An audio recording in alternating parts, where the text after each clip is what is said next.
Have you ever walked away from a conversation with your head spinning, completely confused, and wondering what just happened? What was meant to be a productive communication turned to something completely different, and it left you feeling like you were crazy, you were imagining things, or that the burden of all that you had come to talk about had just been heaped back on you, and it was now somehow your responsibility to fix all of it.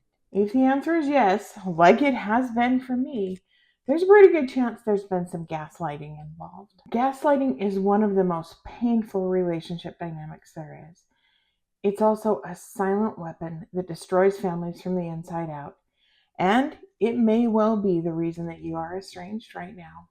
I'll admit, I didn't even know what gaslighting was for a very long time. I didn't even know it was a thing, only to realize I'd actually been subjected to it in some form or another almost my entire life. Now it's one of those hot button things that I am deeply passionate about. I've personally seen and experienced the damage it can do, and I've walked with countless women who are trying to untangle these same patterns. And it's one of those things that once you see it, you can't unsee it, and then you realize it's everywhere. So what is gaslighting? It's a form of manipulation in which someone deflects attention and focus away from themselves and their actions by putting it all back on you and making you question your perception of reality. This term comes from a 1940s film where the husband goes out and secretly dims all the gas lamps and then denies that anything had ever changed, convincing his wife that she's losing her mind, all the while doing all kinds of other crazy things to cover up his own choices and behaviors. When this happens in families, it's rarely so obvious. It shows up in phrases like, that didn't happen, or it didn't happen like that.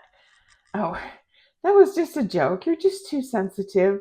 Or, I'm sorry you're mad. Or, well, you did this, as if to justify what they've done by pointing out something you've done or making it equally wrong. Or maybe even worse than what the offending party had done. Whether it's conscious or not, the goal of gaslighting is always about control. And it follows a line of thinking that if I can make you doubt yourself, then I don't have to take responsibility for any of it. And when you live in this kind of a dynamic for years, you start to lose trust in yourself. You lose your voice, and maybe you've never had either one of those and have never known any other way to be just yourself. Let's talk about how to recognize gaslighting. Some telltale signs include constantly second-guessing yourself, feeling confused or crazy, or frequently apologizing, even if there's no need for you to apologize. It could also be that you've been told that you're too much, or you simply leave interactions feeling disoriented, exhausted, anxious, and hopeless. Those are all some signs that there's been some dirty gaslighting going on. Another big thing that is often seen is the abusers, and yes, that is what they are, often deny, twist facts, lie, minimize your feelings or experiences, and tell whatever version of the story is to suit their agenda. And then they isolate you from friends and family to undermine your sense of reality and to control you. But there are some things I want you to remember about it. First of all, not every disagreement is gaslighting, nor is it hate, which is another popular term out there these days. Just because someone disagrees or what they say makes you uncomfortable in some kind of a way, it doesn't mean it's gaslighting. Sometimes it's something we really do need to hear and we really do need to listen to.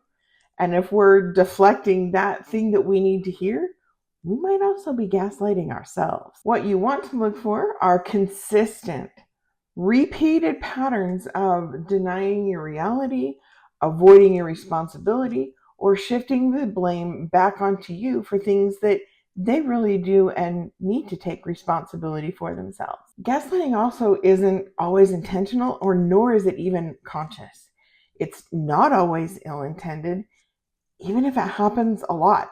Sometimes it's just a repeated pattern, and that person doesn't know any other way of communicating, especially if there's some enmeshment or emotional immaturity that are part of that mix, and especially part of their pattern. Those things don't change the damage that gaslighting does, and nor does it make it okay. And we understand that it might not be malicious or intentional, it just might be their stuff popping out, we can change our reactions and our decisions about what we do regarding it. Here's one of my favorite things to talk about: what not to do when you experience gaslighting, because it always makes it worse. Number one, by a large margin, is don't try to defend yourself against it. You can't. Don't explain things, don't re-explain things to try and get them to see your side. They're never going to. They've already committed themselves to not seeing you for who you are and to not listening to any other point of view except their own. You also have no idea what version of a story they've told someone else, and some of them are carefully crafted to get a rise out of you. And if you take the bait and play into that story and inadvertently demonstrate you are who they said you are, they got exactly what they wanted. This next one I've already alluded to, but don't gaslight yourself.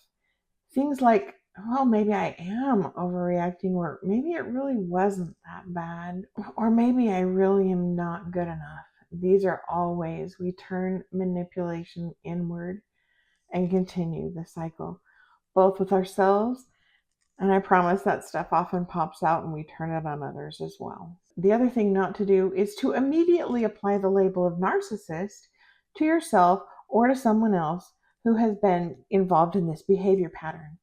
If you've ever used gaslighting yourself, it doesn't mean you're a narcissist. But honestly, it doesn't mean that they are either. They could be, and they might be, but gaslighting is also a learned relationship pattern. And if they're not one, they probably do know one, and that's where they learned it from.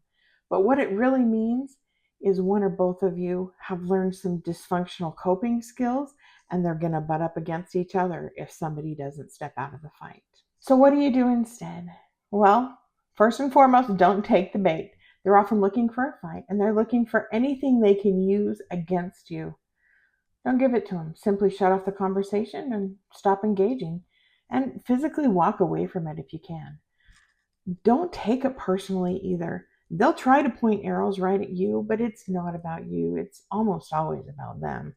And it's also far more about protecting themselves and their image from being exposed than it is about you or anything about you. And unfortunately, they often don't care who they throw under the bus, as long as they look good doing it. The third thing you can do is to set boundaries. I promise boundaries are not punishment, they're clarity. It can be as simple as, I'm not going to argue about you with this or about what happened. I know what happened. You know what happened. We're not going to fight about it. I'm happy to discuss it with you in a respectful way, or we're not going to discuss at all. And if they can't, or they won't come back in a respectful way, or they won't answer your questions, set boundaries accordingly and protect yourself. The fourth thing you can do in the face of gaslighting is to stay true to yourself. You don't need that gaslighter to validate you. You don't need them to understand how much pain you're in. They know. They inflicted it on purpose, because that's what they do. You can validate yourself. You can say, I know what I felt. My feelings are real. I'm entitled to those feelings, even if they don't agree. And then you can also make it a habit of writing things down. Write down conversations, feelings, events, so you don't lose track of what really happened. A journal is a great place to do that, or you can also email them to yourself so they're date and time stamped. That's a great way to take care of things. The last thing you can do in the face of gaslighting is to break that cycle. If you've used gaslighting in the past, own it. It's pretty common, if you've been gaslighted yourself and learned that as a normal, for you to have probably used it. Go back to those people and say, you're right, I minimized that, or I didn't listen, or I'm just really sorry how I responded to that. That can be a powerful pattern breaker. And then, of course, when you know better, do better in the future and don't let it happen again. If you're ready for some more hot tips, grab a copy of my free guide, Reclaiming Peace After Estrangement. It's full of simple things you can do right away to start owning your own healing journey and to reclaim your own peace, no matter how things have gone down. There's a link below in the description where you can find that. Here's what I really want you to remember today, though. Gaslighting only works when you buy into it or when you allow it to work.